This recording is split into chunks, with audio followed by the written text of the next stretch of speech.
Hello, my name is Eckert and welcome to another episode of RPG Retrospectives.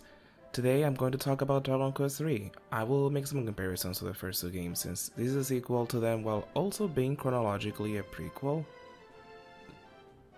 I'm playing the Nintendo Switch version since that is the most accessible way to play the game as of right now.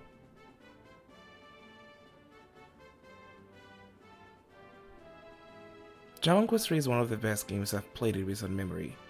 It starts with the age-old question, are you a boy or a girl? Wait, wrong game. Then it gives you a personality test that determines what personality you have, which affects your stat growths. What? Wrong game again? Okay, Dragon Quest III has a particular feature in which a protagonist's mother heals him for free. What, again? Okay. As you can see, Dragon Quest III started a lot of trends that became more of the norm years later. From the ability to choose if you're male or female to changing between classes, or as they're called in this game, vocations, is a true testament to how influential this franchise has been to JRPGs, but it's not talked about or played enough. And I'm here to discuss why any fan of JRPGs should know about this game. First, the gender choice. As I mentioned before, you can choose at the start if you're a male or female. This affects how the NPCs talk to you, and also what you can equip.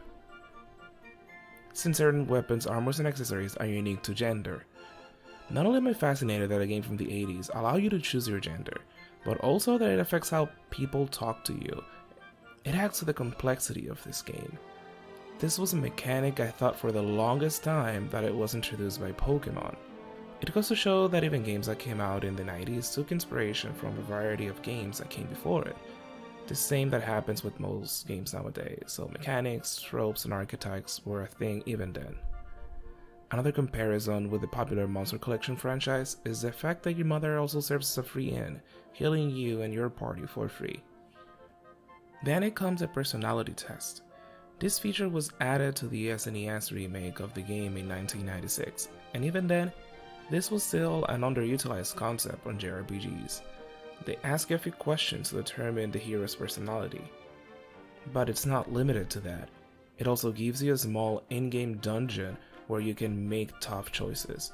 The personality you have ends up affecting your stat growth, and this can be changed by reading a book or by fulfilling some in-game requirements. And if you don't want to mess with the stat growth mechanic, you can still play with it, but for some funny personality, class, or gender combinations, like the thief in a slippery devil, or a magical girl that can do splits. This system is a pleasant way to give you a lot of freedom about how you want your character's stat to grow. It's astonishing how much it went into creating this mechanic, given that even games that use something like this, like Kingdom Hearts, don't even scratch the surface of the foundation laid by Dragon Quest III. This entry also introduced classes to the series, but it's worth mentioning that the protagonist will always have the hero class. And the other classes available are Warrior, Fighter, Cleric, Mage, Dealer, Jester, and in recent versions such as the Nintendo Switch one, Thief and Sage. And though games like Final Fantasy I have classes or jobs and class upgrades, Dragon Quest III introduces class changes. So, for example, you can change from a warrior to a cleric and you can upgrade to a sage later in the game. Yet again, added more nuances and depths to the game. I feel like customization was a big theme for this game since the only character set by default is the hero. You can choose the gender, but for every other party member you can customize class, gender, and personality. Another fascinating aspect of this game is the city building mechanic. There's a spot in the world where you can create a town by meeting certain conditions and improving it as you progress through the game. I'm amazed at how many mechanics and tools Dragon Quest III has. Given that it was a game created in the 80s with more complexity and depth than many RPGs that came after and did not adopt some of these until the late 90s and early 2000s. It's a game that was ahead of its time, and more people should play. Puff Puff makes a return to this entry, but sadly, it seems that it's not available for the female hero. I tried multiple times to engage in the puff buff, but was denied this pleasure. So maybe playing as a male hero is the optimal way to play Dragon Quest III.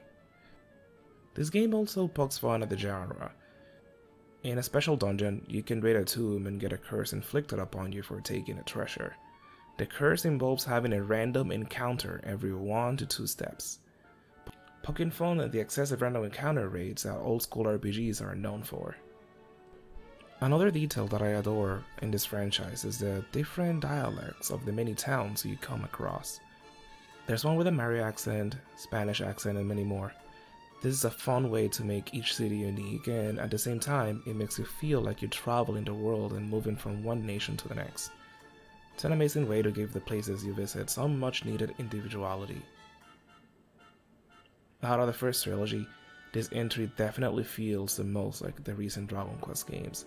It has the staples of being the chosen one that has to get rid of evil while traveling the world. In each nation or town, there's a different accent. There are different regions to visit, from forests to ruins to snow. The gameplay is still turn-based. You have your attack, magic, item, and flee and defend options, and you battle enemies. I love this entry because it allows for a lot of customization since you can build a party with the classes and jobs you need. My go-to was always a hero since it was a permanent party member. Then the cleric for healing and a mage for magical damage. In the last spot could be either a thief, a warrior, or a monk. The last one was the one that was the easiest to change for something else whenever I felt like it. Though there was a particular section of the game where you could not use magic, so having a party full of physical damage was optimal. Being true to old school RPG, you need to grind for levels, so a good part of the game was dedicated to battling monsters around town to get a couple of those up, especially if you have a new party member since those always join at level 1. But this gets much easier once you have access to metal and liquid metal slimes. Even though it's the third one of the series, this game takes place before the events of the first 2 games, and it makes everything come full circle since you're playing as a hero that was alluded to on the first game. The story is simple. You're the son or daughter of a warrior named Ortega, and you're finally of age, which means you need to set out on an adventure. Your mother wakes you up and tells you to go to the castle, where they give you the task of defeating the Archfiend. At this point, you can recruit party members and then set out to the world.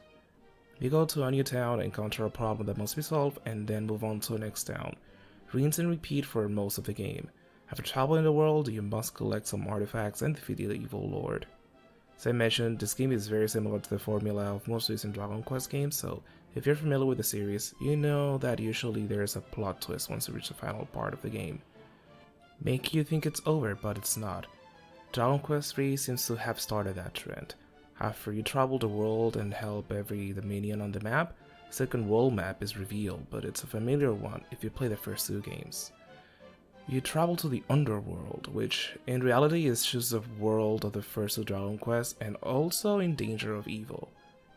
What a surprise. So as a hero, you must take care of it.